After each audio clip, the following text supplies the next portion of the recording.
함께 말씀 보겠습니다. 누가복음 22장 19절에서 20절 말씀입니다. 누가복음 22장 19절에서 20절 말씀 우리 함께 읽겠습니다.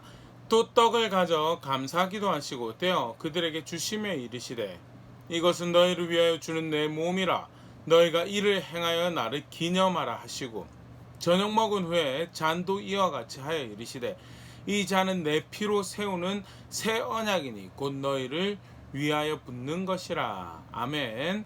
성찬과 관련하여서 너무 유명한 말씀이죠. 특별히 예수님께서 직접 처음 성찬을 집례하시면서 성찬을 제정하시는 장면에 대한 기록으로 또 굉장히 의미가 있는 그런 말씀인데요. 더불어서 굉장히 흥미로운 또 그런 말씀이기도 합니다.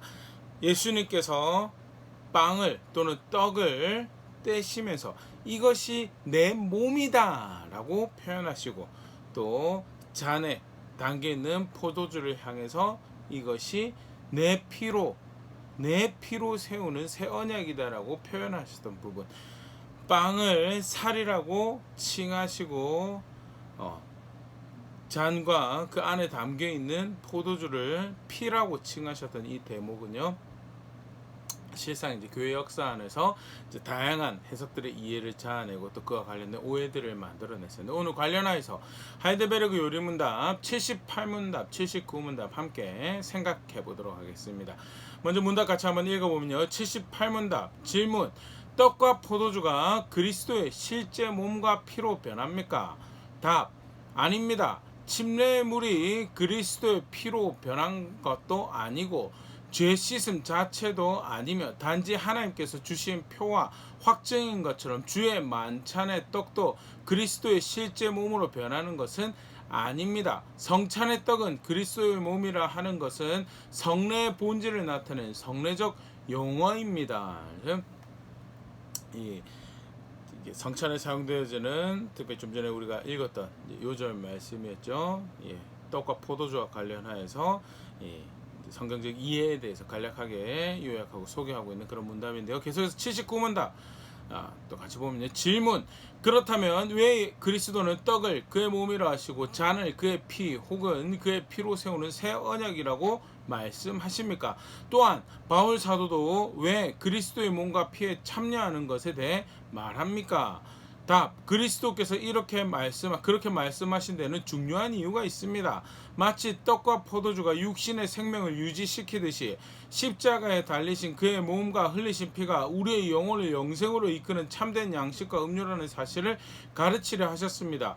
더 나아가서 그리스도께서는 눈으로 보일 수 있는 이러한 표와 보증으로서 우리에게 다음을 확신시키려 하셨습니다.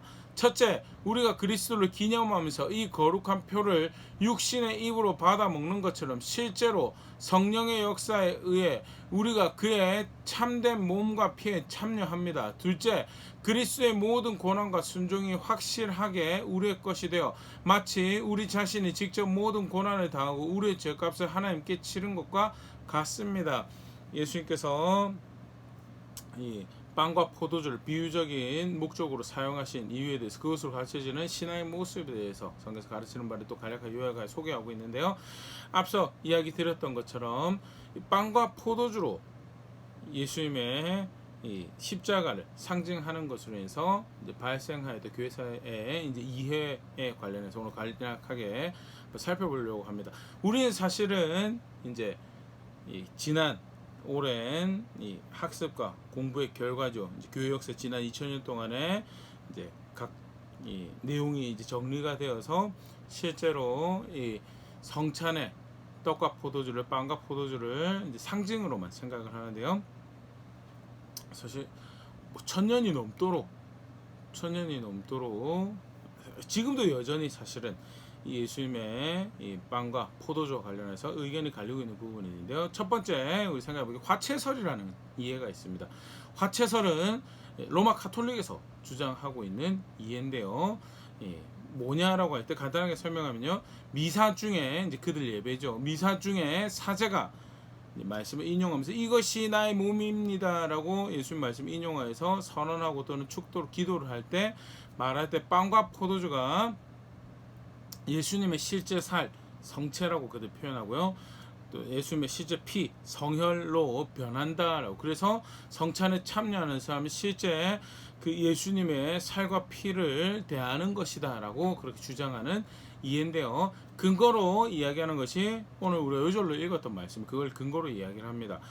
다시 한번 누가복음 22장 19절 20절 말씀 보면요. 또 떡을 가져 감사기도 하시고 떼어 그들에게 주시며 이르시되 이것은 너희를 위하여 주는 내 몸이라 너희가 이를 행하여 나를 기념하라 하시고, 떡에 대해서 빵에 대해서 예수께서 뭐라고 말씀하시냐면 이것이 내 몸이다라고 이야기해요.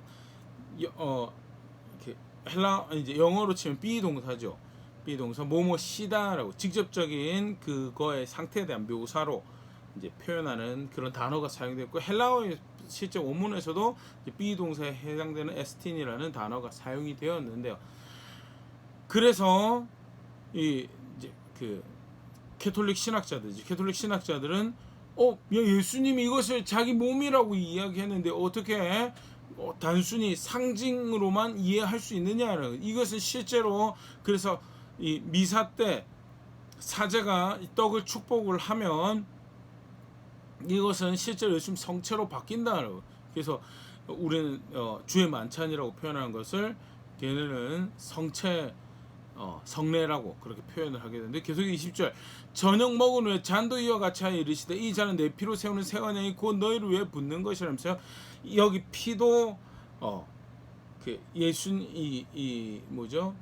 잔에 담겨있는 포도주를 그래서 예수님 피라고 하셨다라고 그렇게 이야기를 합니다. 그리고 이제 그게 문법적으로 성경에서 지지를 받는다라고 설명을 하는데요. 네, 뭐 이제 잘못된 이해로 이제 이야기를 하죠. 사실 그렇게 치면요, 요한복음 6장 41절에 자기가 하늘로서 내려온 떡이라 하심으로 유대인들이 예수에 대하여 수군거려라면서 예수님이 스스로를 하늘에서 내려온 떡이라라고, 여기도 비동사가 사용됩니다. 헬라어에서는 이제 비동사에 해당하는 에이미가 이제 여기는 사용이 되는데요.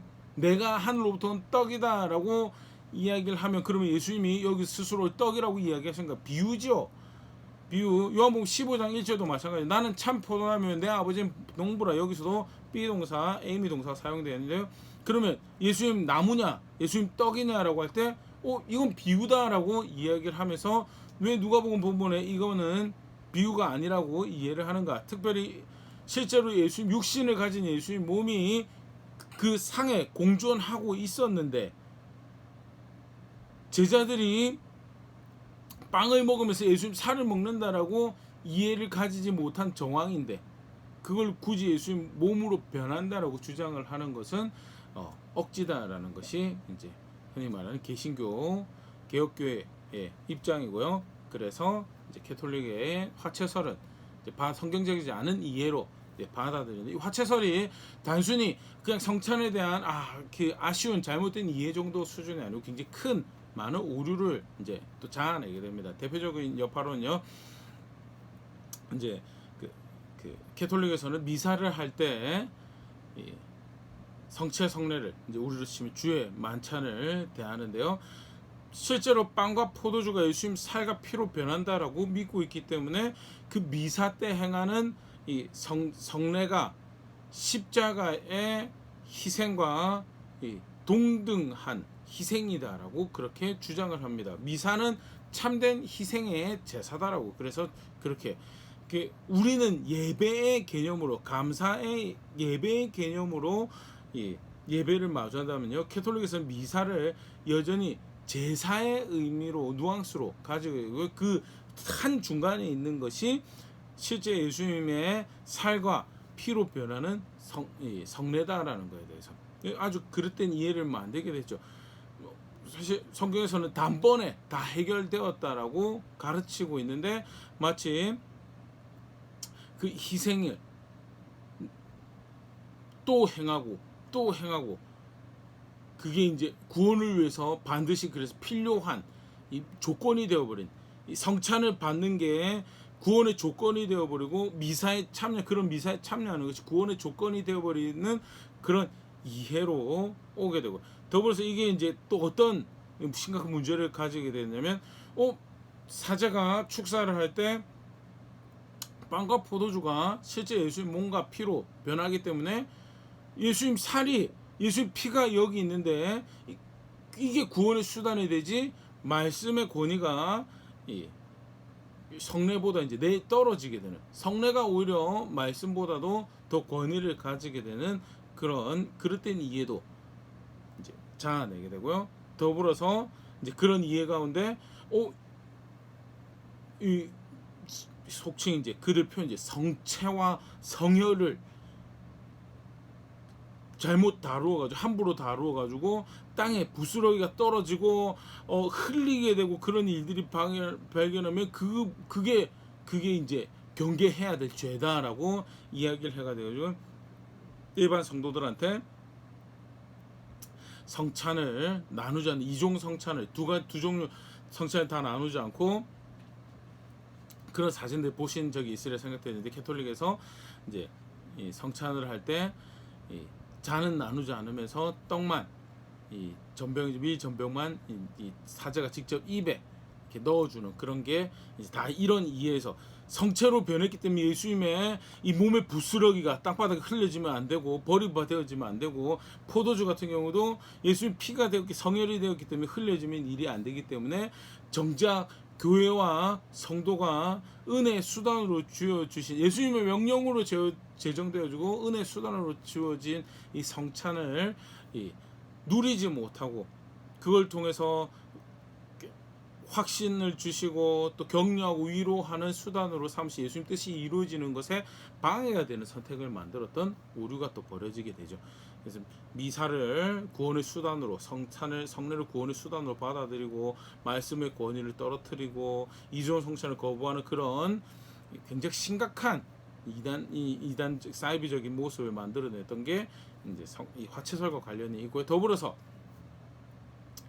사제가 축복을 할 때 준비한 떡이 포도주가 예수님 몸과 피로 변한다고 했을 때 권위를 누가 가지게 되는가라고 하면 사제가 권위를 가지게 되는. 그래서 교권주의 구원 그것을 그렇게 축사하고 또 그걸 이제 성도들에게 나눠주면서 구원을 이제 베푸는 그런 존재라. 그래서 성경에서 가르친 것 이상의 권위를 가지게 돼버린 때 불필요한 교권주의가 만들어지게 된 배경에 또 화채설이 큰 기여를 하게 되는, 그래서 심각한 문제가 됐던 중세교회 심각한 문제가 되었던 캐톨릭 심각한 문제가 되었던 이해가 이제 화채설로 그중 하나 등장을 하죠. 여러 가지 복합적으로 사실 다 맞물려져 있습니다. 기본적으로 말씀의 권위를 이제 받아들이지 않고 신앙 자체를 성지순례와 또 성상숭배 또는 성물숭배로 바꿔버렸던 그런 정황들이 사실 누적이 되었던 것이 이런 결과가 도출되는 또 한 모습인데요. 그런 그릇된 이해가 절대 미신적 도구로 성례를 주신 것이 아주 신비적인 기독교입니다. 기독교는 신비적이지. 그런데 말씀의 규격으로 우리 침례할 때 우리가 살펴봤었지만 침례 말씀에 의해서 규정되어지고 의미가 부여되는 것이 그게 참된 예수님께서 제정하신 침례를 은혜의 도구로 사용하는 모습이지. 성례가 말씀에 보다 위에 있어서 그 자체가 가지는 부여하는 의미가 말씀의 권위 위에 있는 그 느낌이라든지 어떤 정말 씻겨지는 것 같아. 침례로 치면요 깨끗해지는 것, 더 거룩해지는 것 같아. 뭐 소용없는 오직 예수님만이 깨끗하게 하실 수 있는 분이시고 말씀에 가르치는데 그건 상징이나 표가 되는 것이다라는 것. 성찬 역시 그렇게 이해되고 보여질 때 은혜 도구로서 바른 모습인데 그렇지 못했던 잘못된 견해에 대해서 하나 생각해봤고요. 또 다른 견해가 있어요. 이제 공제설이라고 하는데요. 대표적으로 루터가 이제 주장했던 이해입니다.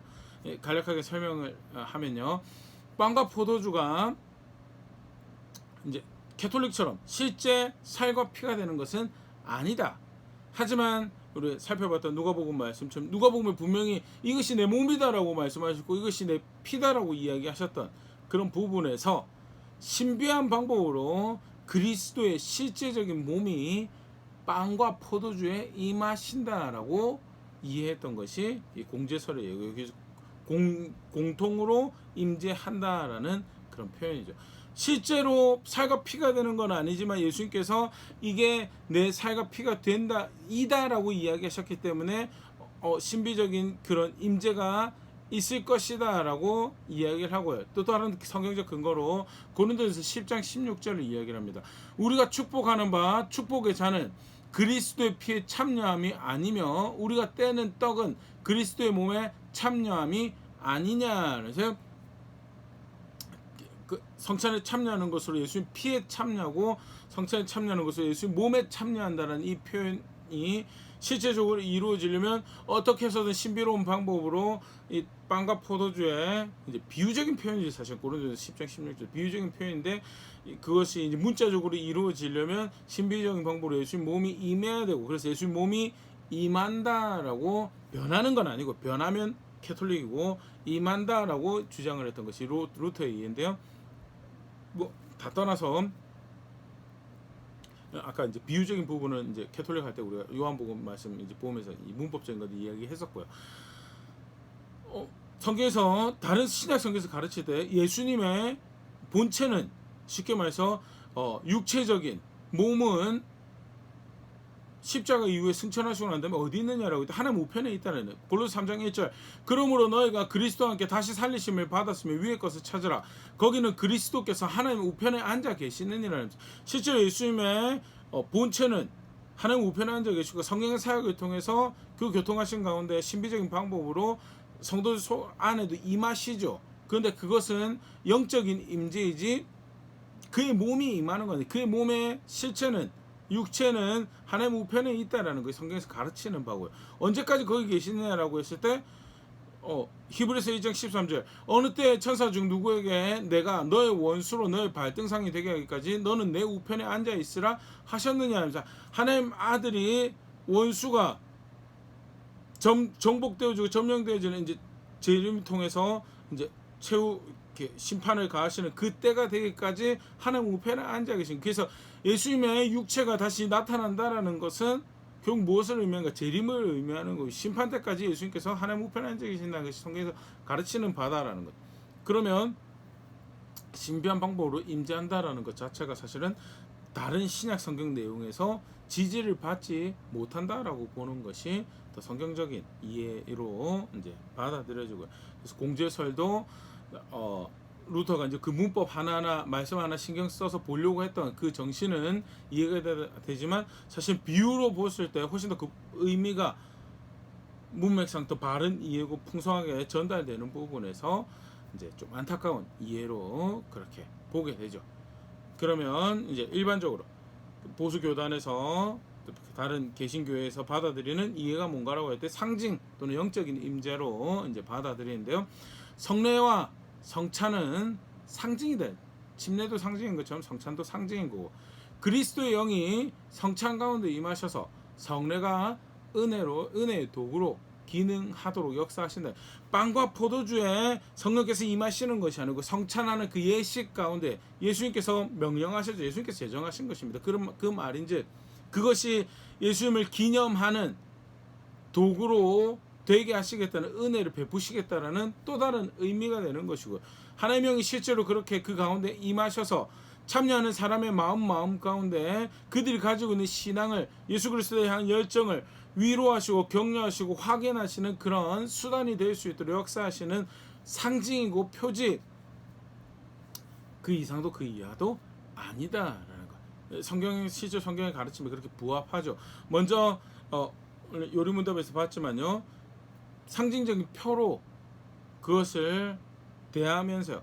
요한복음 6장 51절의 말씀을 다시 확인해 주세요. 나는 하늘에서 내려온 살아있는 떡이니 사람이 이 떡을 먹으면 영생하리라. 내가 줄 떡은 곧 세상의 생명을 위한 내 살이니라 하시니라 하면서 실제 살과 피는 아니지만 그것을 상징하는 빵과 포도주를 대하며 예수 그리스도가 내 생명의 근원인 것을 영원한 생명의 근원인 것을 그 생명의 주가 예수 그리스도인 것을 다시 분명히 하고 그의 살을 피를 매일의 양식처럼 먹고 마시는 그를 그렇게 매일매일 의지하는 것만이 유일한 살 길이 되는 그것이 내게 주어진 유일한 소망인 것을 분명하게 확인하는 예식이 성찬인 것이고 그런 의미를 풍성하게 확인하는 측면에서 은혜의 도구로 주어진 것이 성찬이다라는 성례고요. 그런 측면에서 다른 신약 성경 가르침하고 분명히 같은 이야기를 같은 가르침 주고 있다는 것에서 전혀 상징이나 영적인 임재로 보는 것이 문제가 되지 않는다라는 것. 영적인 임재입니다. 이렇게 신변방법 육적인 임재가 있는 게 아니고요. 영적인 임재. 그다음에 더불어서 그의 살과 피를 상징하는 빵과 포도주를 땜으로 그의 지체가 된다는, 거기에 참여하는, 그의 몸에 참여하는 자가 된다라는, 그를 통해 펼쳐지는 하나님 나라의 참여자가 되고 그를 통해 주어지는 기업과 유업의 참여자가 된다라는 그런 의미에서도 아까 그 루터는 그 참여가 실제적 문자적 참여로 이해했었다라고 하는 보면 고린도서 10장 16절 우리가 축복하는 바 축복의 자는 그리스도의 피에 참여함이 아니며 우리가 떼는 떡은 그리스도의 몸에 참여함이 아니냐는 그 참여의 신앙 고백을 하는 수단으로 성도가 제가 그렇게 믿습니다. 아멘. 제가 그렇게 믿습니다. 저는 이제 그러한 자로 살아갈 것입니다는 그런 측면에서도 아름다운 은혜의 도구로 예식으로 사용되어 줄 수 있는 게 성찬이고요. 더불어 성령께서 그 가운데 감격을 열정을 또 충분하게 주실 수 있는 도구로 사용되어 줄 수 있는 게 성찬인데 그런 측면에서도 전혀 신약 성경 전체 가르침의 문맥에 문제가 없는 이해가 상징으로 보고 또는 이제 영적인 임재로 보는 그런 이해죠. 네, 마지막으로 고린도전서 11장 27절 29절 그러므로 누구든지 주의 떡이나 잔을 합당하지 않게 먹고 마시는 자는 주의 몸과 피에 대해 죄를 짓는 것이니라. 사람이 자기를 살피고 그 후에야 이 떡을 먹고 이 잔을 마실지니 주의 몸을 분별하지 못하고 먹고 마시는 자는 자기의 죄를 먹고 마시는 것이니라. 단순히 예식 상징표라고 보기에는 또 굉장히 중요한 하나님 앞에서 예수 그리스도 앞에서 드려지는 신앙 고백으로서 또 그 앞에서 그의 명령으로 제정되어진 은혜의 수단으로서 우리가 사용함에 있어서 합당한 자세를 가지고 합당하게 그것을 떼기 위해서 스스로를 분별하는 그 노력이 필요한 거에 대해서 바울이 이야기하셨다는 표현 이 말씀에서도요. 단순히 상징이고 표죠. 그러나 그것이 하나님과 무관한 인생의 어떤 이 예식이 아니라 예수님의 명령으로 제정되었고 예수님의 은혜로 하나님의 은혜로 우리 교회와 성도에게 주어졌다라는 그런 측면에서 하나님이 그 가운데 분명히 역사하실 것을 우리가 제대로 참여한다라고 한다면 그 의미를 분명히 하는 말씀을 규정하신 대로 되새기고 살피며 참여하는 자로 그 신앙을 고백하는 자로 몸을 분별하는 그런 자로 그 자리에 참여한다라고 했을 때 그것은 하나님 앞에서 벌어지는 예식이다. 그래서 영적인 임재 다시 포도주와 빵에 임하시는 게 아니고요. 그래서 그게 생명을 가진 게 아니에요. 그 예식 자체에 하나님의 은혜로 임하셔서 교회 가운데 행하실 일을 하신다라는 측면에서 고린도전서 11장 27절 29절 가르침과도 사실은 크게 충돌이 없는 오히려 문맥상 더 매끄럽고 자연스럽게 이해되어지는 그런 이해가 상징 영적인 임재의 이런 이해다라는 것. 그래서 우리 교회에서도 그런 측면에서 예식을 행하고 있고요. 또 그런 측면에서 또 의지를 들여서 신앙 고백을 하고 또 하나님 앞에서 드려진 예식으로 그것을 고백할 수 있도록 격려하는 부분들이 있다라는 것 같이 잘 정리해 두시면 좋을 것 같고요. 다시 한 번 더 오늘 분명히 보일 수 있죠. 기독교 신앙, 예식, 우리가 하는 예배, 기도 다 어느 권위 아래 놓여 있어야 되는가? 하나님 말씀의 권위 아래에 놓여 있어야 된다는 것. 그거 말고 다른 것이 권위를 가지게 될 때 심각한 문제를 야기할 수 있다라는 것. 하나님을 섬긴다라고 하는데 예수 그리스도를 사랑하고 그를 따른다라고 하는데 실제 예수 그리스도를 따르는 게 아닐 수 있다는 것. 그러면서 버젓이 스스로 속이고 교회를 속이고 다른 사람들 기만하는 그런 신앙생활을 만들어갈 수 있다는 것. 경각심 가지고 봐야 될 부분이라 생각되어지고요. 요한복음 17장 17절 그들을 진리로 거룩하게 하옵소서. 아버지의 말씀은 진리니이다. 하나님 말씀으로 거룩하게 되는 것이 그게 교회고 성도고 지속적으로 계속 우리가 그 거룩함을 하나님 기뻐하실 만한 선택들을 만들어 간다는 것, 결국 어느 가이드 안에 어느 길 안에 가능한 것이 하나님 말씀 안에 가능하다라는 것. 오늘 빵과 포도주가 어떻게 이해되어져 왔는지, 또 어떻게 이해하는 것이 성경적인 것인지 간략하게 생각해 봤는데요. 그런 부분 함께 다시 잘 정리해 두실 수 있으면 좋을 것 같고요. 더불어서 내 신앙의 이해는, 우리 기도의 이해가 뭐 간단하면 기도의 이해, 예배의 이해, 금식의 이해, 모든 것이 사실은 성경에서 어떻게 가르치고 있는가, 그게 사실은 더 웨이죠. 그 이 정도고 왕도고, 그거 말고는 사실 다른 의미는 없는 게 사실 그게 우리가 이해해야 되는 건데, 나는 어떻게 무엇을 근거로 해서 예배하고, 무엇을 근거로 해서 신앙생활, 무엇을 근거로 해서 예수 그리스도를 믿고 하나님 사랑한다라고 고백하고 있는가, 다시 한번 생각해 볼 수 있으면 좋을 것 같고요. 말씀에서 가르치시는 대로, 규정하시는 대로 그렇게 하나님 말고 그 구원의 은혜를 알고 그렇게 구원의 줄을 걸음걸음 따라가는 자리에 있는 우리가 그런 교회 될 수 있으면 좋을 것 같습니다.